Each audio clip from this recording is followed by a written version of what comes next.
Hi, everyone. I'm your VP of Membership with the ATD Eastern Pennsylvania chapter. My name is Jennifer Thompson, and today I have with me Leslie Moskowitz, who is Manager of Organizational Development at the City of Ithaca. Leslie, welcome. I'm glad to have you along. Yes, thank you for inviting me. It was a very pleasant surprise. So, well, I think our members will feel the same way about you. So tell us a little about yourself. Where did you grow up? So I'm going to answer this. I probably have been associated with upstate New York and Pennsylvania longer, but I was actually born in Brooklyn, New York, and moved to New Jersey. And I will tell you that those two places are where I identified with. So I am a New Yorker, New Jersey person, and probably my personality goes along with it. That's so good to hear because I'm originally from New Jersey and it's always been in my heart and my mind. And so I just will always be that. So very good. Okay. So you began your education at Drexel in Pennsylvania, right? Correct. I went to school there for my undergrad was in nutrition because I was always interested personally, like in health and wellness. And my master's degree was in health education. So that's when my original career started. And I would say 20 years I was like in the field doing like health promotion, and I was faculty actually for a family residency practice. But I had a very, I'll say what a pinnacle or turning point was back in the 90s. The hospitals were laying off, and I made a concrete decision that I had to diversify. So at that time, I actually took, I'll say, volunteer positions. I did contract work and part-time positions just to find out what I'd like to do. You know, I think that was a wise decision. And I think, that principle can be applicable to many of us today who have been furloughed or maybe lost their jobs because of the pandemic. It forces us to think creatively and in different ways than we would have otherwise. So yes, I could have been a dietitian again, but I wanted to be able to be marketable and enjoy what I did at the same time. Absolutely. Absolutely. So you also took some coursework at Ithaca College, right? Yeah, so I ended up working. I already explained to you I had like part-time contract positions, and my first position that I broke into training and development in OD was actually in a hospital. And from there I was able to, I'll say, obtain a full-time position in OD and training, which was in upstate New York. And so I wanted to continue my education in the field that I was working at. And so Ithaca College was offering organizational communications training and development master's degree. And it was a wonderful program. I probably would have finished it up. And I think that probably other people will be able to identify with this, but life's issues took over. With me, it was older family members, and I had to put that, I'll say, on the back burner. Okay. But I will give a big plus for Ithaca College. Oh, that's great. That's great. Yeah. So you now work for the City of Ithaca, right? Correct. Okay. So I think this is very interesting. Please tell us, what do you do for them as manager of organizational development? What does your day look like? Well, I'm hesitating for a minute. I just wanted to tell you one thing that people might find interesting is my position was created based on a climate survey done at the city. And what they found was there was a gap with employee communications, training for employees, health and wellness. There was no performance evaluation.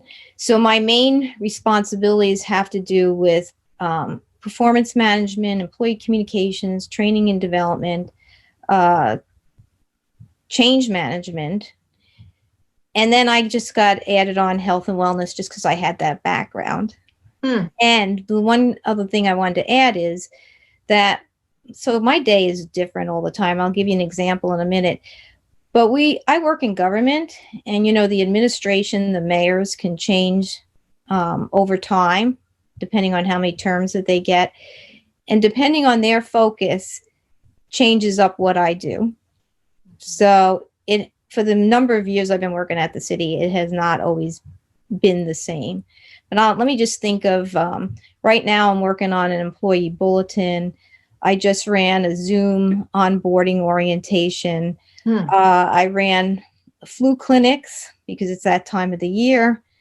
When we were heavy into COVID, I was doing a lot of communications about COVID and resources, mask wearing. I'm trying to think what else. I'd have to look at my list. But it's a lot of variety, a lot of changes. Right before COVID hit, I was involved with implementing employee engagement teams because we had done an engagement survey. Okay. Yeah. Okay. Yeah. So where are you? Are you in Pennsylvania right now, or do you live in upstate New York? How do you handle that? So I was I was sort of like a long-term commuter. I would come home on the weekends because my husband actually worked in Philadelphia and Hmm. I worked in upstate New York. And that's a whole long story, but I'm not going to get into it.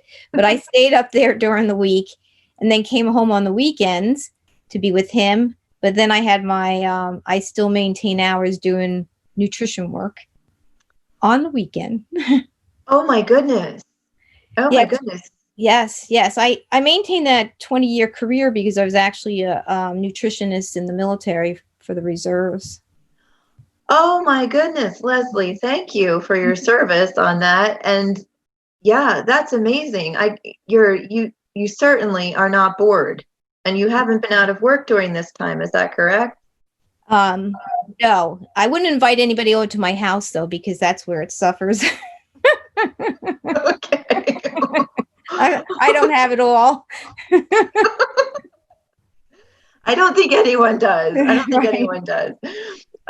So one of the things that I find interesting is that you have some initials after your name. And if, let me get this right here. Okay, so it's the CPTD. So could you tell us what that is? And could you tell us why you went to go get those? Okay, so it stands for Certified Professional in Talent Development. And I do work in the Human Resources Department in government. And, we handle the hiring, firing, the recruiting, the onboarding, training of employees. But the two reasons why I went for the certification was one, when I was in healthcare, I had a number of certifications there. And in the healthcare field, it's highly recognized that you have expertise when you have those, certifications, initials after your name. So I knew that working in my field, I wanted to be perceived as an expert in what I was doing. So I researched out certifications that would match up well with the field I was in. And then I thought too, because I segued into, organizational development and training, I wanted to have a little bit of legitimacy behind me because I didn't go to school for that. Mm-hmm. But I would tell you, doing the whole process of applying for that certification was also a big learning event for me too. What did it do for me? Well, I have to explain about that certification process, so I'll stop there. But those are the two main reasons why I went for it. Okay. So what was I guess, how long did it take you to go through the whole process? What is it like? And what is your favorite part of the process? So the process has actually changed a little bit since when I took it. I received my certification back in 2009, and I was actually somebody that participated in a pilot program for them when they were creating the process. So when I took it, you had to take an exam, pass the knowledge part, but then you had to pass also a skill part where you had to turn in a project that had to meet certain criteria, and it could be in any one of the elements of training and development and talent management. So there, I can't remember exactly how many areas there were. The first one, when I did the pilot, I turned it in on employee communications. And if you passed, you would get your certification. I did not pass it by 1 point that first time. Oh, I will tell you. But I was bound and determined, and I did it again, and I turned it in on wellness, my second product, because I didn't have to take the test over. I passed the test without any problems. But it showed when I did that skills product about